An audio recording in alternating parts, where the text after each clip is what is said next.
उत्तर प्रदेश के जनपद सीतापुर के नगर खैराबाद से बड़ी खबर सामने आ रही है। मजबूत लोकतंत्र पर खैराबाद में मंथन, चुनौतियों और संभावनाओं पर हुई चर्चाएं। खैराबाद में लोकतंत्र की मजबूती पर विचार गोष्ठी, वक्ताओं ने रखे बेबाक विचार। लोकतंत्र बचाने को लेकर खैराबाद से उठा जन जागरण का संदेश। तो वही यूपीडीएफ की विचार गोष्ठी में लोकतंत्र की रक्षा का लिया गया संकल्प। मजबूत लोकतंत्र ही मजबूत भारत की पहचान है। खैराबाद संगोष्ठी में गूंजा संदेश। लोकतंत्र की चुनौतियों पर गंभीर मंथन, सामाजिक एकता पर दिया गया जोर। खैराबाद में लोकतंत्र, संविधान और नागरिक अधिकारों पर हुई सार्थक चर्चा। लोकतांत्रिक मूल्यों की रक्षा के लिए समाज से एकजुट होने का आह्वान किया गया। लोकतंत्र की मजबूती के लिए जागरूकता अभियान तेज करने पर जोर दिया गया। लोकतंत्र की मजबूती के लिए जागरूकता अभियान तेज करने पर जोर दिया गया। लोकतंत्र और संविधान पर चिंतन, सामाजिक कार्यकर्ताओं का हुआ सम्मान। खैराबाद में लोकतंत्र की चुनौतियों पर बुद्धिजीवियों ने किया मंथन। मैं आपको आवाज देता हूँ कि आप आए और अपने विचार। मैं देख रहा हूँ 1984 के बाद हमारी जमहूरियत को एक कीड़ा लग गया। उस कीड़े ने उसको चाटना शुरू किया। नतीजा ये हुआ कि जब 2014 आता है 84 के बाद, तो उस कीड़े ने जमहूरियत को चबाना शुरू कर दिया। और जो हालात उससे पैदा होते गए वो आज सबके सामने। कहीं माप लिंचिंग हो रही थी, कहीं हमको गोबर खाने पर मजबूर किया जाता था, कहीं किसी चीज से हमको रोका जाता था। और इतने अटैक हुए हमारी मिल्लत के ऊपर कि पूरी मिल्लत इस कदर परेशान हुई कि मुझे लगता है कि जो 1947 में जब इस मुल्क की तकसीम हुई और जो हालात हुए से उससे बदतर हालात यहाँ बनाए गए। सिर्फ ये हुआ कि वो धक्के रहे जो उस जमाने में। अल्हम्दुलिल्लाह सब और सब के साथ सब लोगों ने उसका मुकाबला किया। हालात आते गए और जाते गए। लोकतंत्र इतना कमजोर हुआ कि वो शायद मुझे लगता है कि आखिरी सिस्कियां ले रहा था। लेकिन अल्लाह रब्बुल इज्जत ने ये कहा कि कुन्तुम खैरा उम्मतिन उखरिजत लिन्नास, हमने तुमको लोगों के लिए पैदा किया है। लेकिन जब हम नहीं उठे और हमने उसमें तसाहिली की तो अल्लाह रब्बुल इज्जत ने आज दूसरे लोगों को उठाकर बिठा दिया। और जो लोकतंत्र मर रहा था आज उसको वो इंजेक्शन मिला हुआ है जिसको वो दीमक जो है उसके दांत काम नहीं कर पा रहे। और बुरे हालात में पूरी सरकार परेशान है कि हम इसको कैसे कंट्रोल करें। और वो एक, मैं समझता हूँ एक तंज का वो एक लहजा था, कॉकरोच। और उसके ऊपर एक जवाब जो आता है वो भी मैं समझता हूँ कि मजाक था। और कॉकरोच एक जनता पार्टी बन जाती है और उसके बाद फिर एक युद्ध तबका उठकर खड़ा होता है। और उन यूथ को जो आज मैं देख रहा हूं सारे के सारे क्वालिफाइड, उनसे अगर कोई सवाल कोई शख्स करता है तो उसके सवाल के जवाब में 10 सवाल करते और उनका जवाब कोई नहीं दे पा। हमारी एक कमी रही, जब जब यहां कोई आंदोलन हुए तो हमारे अकाबिरीन ने यह कहा कि नहीं, इसमें हमको उलझने की जरूरत नहीं है। जैसा कि एक किसान आंदोलन हुआ, हमारे अकाबिरीन ने कहा कि इसमें उलझने की हमें जरूरत नहीं, वो उनका मसला है और उसके बाद वो होगा। आज जब ये एक प्रोटेस्ट आया हमारे सामने, जिसमें मैं समझ रहा हूं कि पूरे हिंदुस्तान से लोग, बड़ी तादाद में उसमें लोग पहुंचने लगे। लोगों ने कहा कि नहीं, हमारे युद्ध को नहीं जाना है, हमारा युद्ध जाएगा तो लोग पोलराइज हो जाएंगे। आखिर इस पोलराइज के खौफ से हम कब तक किसी के साथ नहीं खड़े होंगे। मैं फिर कहूंगा, कुन्तुम खैरा उम्मतिन उखरिजत लिन्नास, जिम्मेदारी आपकी है। जब दूसरों पर कोई बात आए, दूसरों के साथ नाइंसाफी हो तो आपको उठकर खड़ा होना पड़ेगा, आपको उनका साथ देना होगा। मैं अपनी बात को उन्हीं आयात से, उन्हीं मिशन से शुरू करता हूँ जो भी आपके सामने तलावत की है, शुहदा अल-अन्नास की बात की है कि कोई भी मौका हो, कोई भी मरहला हो, चाहे जो है हम अकेले ही तरे तनहा क्यों न खड़े हों, लेकिन जो हम पर जो जिम्मेदारी एक आती है शुहदा अल-अन्नास की, वो हमको हर वक्त पूरा करना है। शुहदा अन्नास की जिम्मेदारी को पूरा करने में मायूसी कभी नहीं हो सकती, क्योंकि हम उस कौम से और उस मिल्लत से हमारी वाबस्तगी है कि जिस पर की फना होने पर भी हमको जो है अजर अजीम से नवाजने का वादा किया गया। दोस्तों साथियों, खुशी इस बात की है कि आज हम अल्लामा फजल हक खैराबादी के सरजमीन में ये बात कर रहे हैं, और वही शर्मिंदगी हमको भी इस बात पे है कि अल्लामा फजल हक खैराबादी जिनको की जहाद के फतवे के नतीजे में उस जुर्म में उनको काला पानी की सजा दी गई और बिलाखिर जो है 1861 में उनका इंतकाल हुआ और वहीं जो उनकी कब्र बना दी गई। क्या उन आज़ादी के इन परवानों ने क्या यही समाज का तसव्वुर किया होगा कि जहाँ जुल्म हो, जहाँ नाइंसाफ़ी हो, जहाँ मसावात न हो, जहाँ माशी इस्तेकाम न हो, जहाँ सियासी जो है उथल पुथल हो, इस बात पर हम सबको शर्मिंदा महसूस होना था। दोस्तों साथियों, ये डेमोक्रेसी की बड़ी खूबसूरती है, हमारी डेमोक्रेसी की बड़ी खूबसूरती है। इसके बारे में ये कहा गया है कि आप the people, by the people, for the people, यानी खुद हमारे लिए है, हमारे ही जरिए से बनाई गई है और हम ही पर नाफिज होगी। हमने ये अहद लिया था कि आप जब पैगंबर इसका पढ़ेंगे तो उसमें लिखा हुआ है हम के बाद देखेंगे कि कामा लगा हुआ है, फिर उसके बाद ये आता है कि हम भारत के लोग, वहां भी कामा लगा हुआ है। डेमोक्रेसी, जिस डेमोक्रेसी के स्ट्रेंथन की बात हम कर रहे हैं और इसको मजबूत बनाने की बात कर रहे हैं, इसकी चुनौतियां और इसको संभालना है तो हम बहुत कर रहे हैं, तो जाहिर सी बात है उसकी बुनियाद यही होगी कि आज जो है हम डेमोक्रेसी की स्ट्रेंथ की बात कर रहे हैं और आज ही लाखों नौजवान अपने हक के आवाज़ के लिए जंतर मंतर पे धरना दिए हुए हैं। तो साथियों, डेमोक्रेसी को बचाना, डेमोक्रेसी को मजबूत करना, डेमोक्रेसी को आगे तक ले जाना, इस भारत के हर फर्द का, हर बच्चे का, हर औरत का, हर शख्स का काम है। डॉक्टर अम्बेडकर ने कहा था कि इस डेमोक्रेसी का निर्माता, इस संविधान का निर्माता है भारत का हर बच्चा है।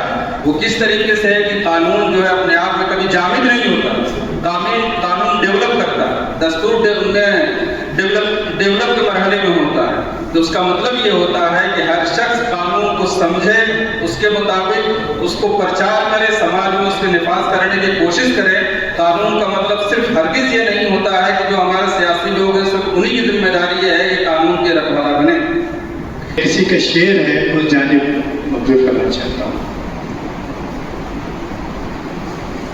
बड़े गौर से सुन रहा था जमाना, हम ही सो गए दास्ता कहते कहते। ये आप सब सुनते होंगे कि पूरे हमारे आलम में, पूरी दुनिया में 56 मुल्क हैं, कोई कहता है 55 है, कोई कहता है 57 है, या कुछ एक दो चार और कम कर लीजिए। ये शेर उस जानिब हमें तवज्जो दिलाना चाहता है। हमारा जो किरदार था, उस किरदार ने पूरी दुनिया में हमारा डंका बजवाया और हमको पूरी दुनिया में इज्जत और वक़ार मिला। लेकिन हम जैसे जैसे अपनी जिम्मेदारियों को भूलते गए, वैसे वैसे हमारे हालात जो हैं वो क्या है, मैं ये नहीं कहना चाहता हूँ, आप सब उससे वाकिफ हैं कि आज हम कहाँ पहुँच चुके हैं।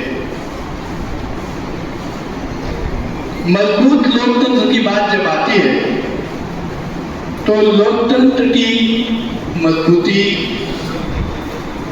का इंसार आप उस जानिब अपना जहन ले जाएं कि लोकतंत्र कायम कैसे हुआ। जिस वक्त हमको आज़ादी मिली और आज़ादी के बाद संविधान बना और उस संविधान में जो हमें व्यवस्थाएं दी गई वो लोकतांत्रिक व्यवस्थाएं थी, जिसमें मजलूमों के हुकूक का ख्याल रखा गया, हर जात और बिरादरी का ख्याल रखा गया। लेकिन ये रखा कैसे गया? इस मुल्क में बसने वाले सभी मजहब, वर्ग, जाति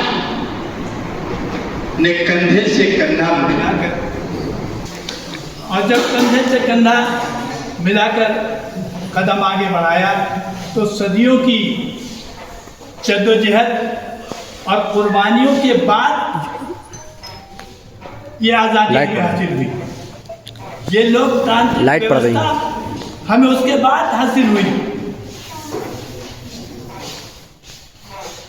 तो मैं जहाँ तक समझता हूँ, इस लोकतंत्र की मजबूती का सबसे मजबूत स्तंभ हमारा भाईचारा है, एक दूसरे की इज्जत एहतराम है।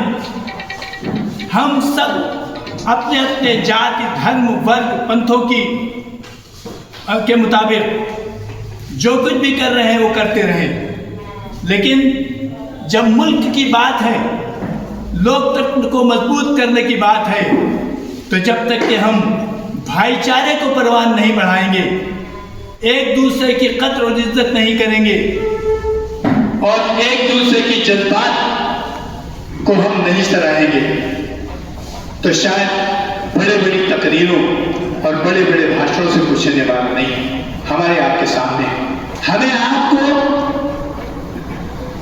लोगों की जरूरत मिलना पड़ेगा। लोग ये महसूस करें कि हमको इनकी जरूरत है, लोग महसूस करें कि हमें यूपी 250 फोरम की जरूरत है। ये हमें इंसाफ दिला सकते हैं, ये हमें बराबरी का दर्जा दिला सकते हैं, ये हमें रोजगार दिला सकते हैं। हमें अमली शक्ल में हर जात, वर्ग और धर्म के लोगों से अपना नाता रिश्ता बढ़ाना होगा। फोरम डेमोक्रेटिक का जो प्रोग्राम आयोजन किया गया है, इसके माध्यम से क्या बताया गया है लोगों को? आज का ये programme Uttar Pradesh democratic forum Sitapur की जानिब से आयोजित हुआ है जी। इस कार्यक्रम के ज़रिए से हम ये चाहते हैं कि हमारे उत्तर प्रदेश के अंदर जो डेमोक्रेटिक वैल्यूज़ हों वो मजबूत हों। जो आज लोकतंत्र को जो ख़तरात हैं, जो चुनौतियाँ हैं, उसमें सामाजिक सिविल सोसाइटी क्या रोल प्ले कर सकती है, सोशो पॉलिटिकल अवेयरनेस के आज के लिए आज का ये प्रोग्राम रखा गया था। साथ ही साथ जो लोग हमारे समाज सेवी हैं, जिन्होंने SIR में ख़ास तौर से अच्छा काम किया था, उनको फेलिसिटेट करने के लिए आज फेलिसिटेशन सेरेमनी भी रखी गई। और उत्तर प्रदेश डेमोक्रेटिक फोरम के ज़रिए से हम ये चाहते हैं कि पूरे प्रदेश के अंदर जो हमारे संविधान के अंदर जो कहा गया है, जस्टिस, लिबर्टी, फ्रेटर्निटी, इन सारी चीज़ों के लिए लोग जागरूक हों और अपने अधिकारों को समझें और उनके जो कर्तव्य हैं उनको भी अदा करने की कोशिश करें। किस तरह से आप बता रहे कि जो है मजबूत करो लोकतंत्र को, क्या मजबूत नहीं अपने उत्तर प्रदेश में या पूरे भारत में लोकतंत्र? आज की डेट में हम देखें तो बहुत सारी चीज़ें ऐसी सामने आ रही हैं जो कि लोकतंत्र को बहुत सारे ख़तरात हैं। आज हम देखें, कुछ जंतर मंतर के अंदर देख लें, लोकतंत्र के अंदर अपनी आवाज़ कहने का, अपने एक्सप्रेशंस को इज़हार करने का आज़ादी दी गई है, लेकिन हम अपने अधिकारों के लिए आज हम देख रहे हैं कि हमारी आवाज़ को दबाने की कोशिश की जा रही है। एक करंट इशू आप ले सकते हैं मौलाना जौहर यूनिवर्सिटी का। जौहर यूनिवर्सिटी सरकार के ज़रिए से बनाई गई यूनिवर्सिटी है, लेकिन फिर भी आप देखिए कि उसको किस तरह से डिमोलिश करने का जो है वहाँ के DM साहब ने आर्डर दे दिया है। तो कहीं ना कहीं हमारी जो संवैधानिक संस्थाएं हैं वो अंडर गवर्नमेंट कहीं ना कहीं प्रेशर में हैं, और जिस तरह से लोकतंत्र को मजबूत होना चाहिए उस तरह से कहीं ना कहीं कमी पाई जा रही है। इसी की मजबूती के लिए हम जन जागरूकता का काम कर रहे हैं। यूपी की सरकार तो कहती है यहाँ तो ऐसा कुछ मतलब नहीं है, कोई अपराध नहीं है और लोकतंत्र का कोई खतरा नहीं है, इस तरह की बात करते हैं। इस पर क्या कहते हैं? देखिए, सरकारों का अपना काम है, जो भी सरकार है जाहिर सी बात है कि अपने बारे में कोई क्या कहेगा, लेकिन आप भी इसी सोसाइटी में रहते हैं, आप देख सकते हैं,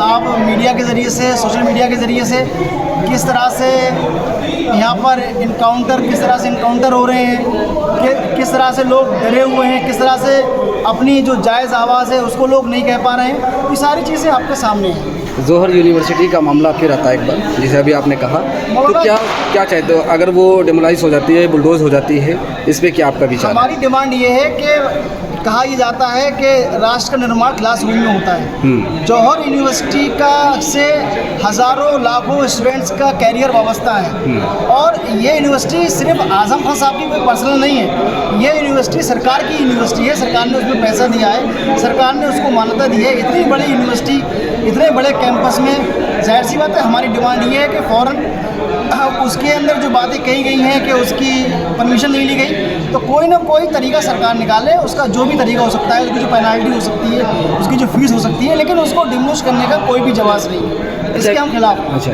एक बात और सामने आती है, जैसे दिल्ली में जंतर मंतर पर प्रोटेस्ट कर रहे हैं छात्र छात्राएँ, इस मामले में क्या कहते हैं? जैसे नीट का पेपर लीक हो जाना, इस मुद्दे पर क्या कहना चाहते हैं? जी बिल्कुल। जंतर मंतर पर जो प्रोटेस्ट हो रहा है, स्टूडेंट्स अपने मांगों को लेकर के, अपने जो उनके राइट्स हैं उनको लेकर के वो वहाँ पर डिमांड कर रहे हैं। हमारा मानना ये है कि उनकी सुनी जाए, नीट के अंदर जिन बच्चों की डेथ हुई थी उनको मुआवजा दिया जाए, और एक अहिंसावादी, एक अहिंसा के तरीके से अगर प्रदर्शन हो रहा है तो सरकार को उसको सपोर्ट करना चाहिए, ना कि वहाँ की पुलिस जो है वो वहाँ पर मारपीट कर रही है। बहुत गलत है ये हमारे देश के लिए, हमारे देश के संविधान के लिए और देश के लोकतंत्र के लिए बहुत अच्छी सिंबल नहीं है ये। क्या नाम? मेरा नाम रफीकुज़्ज़मा खान है।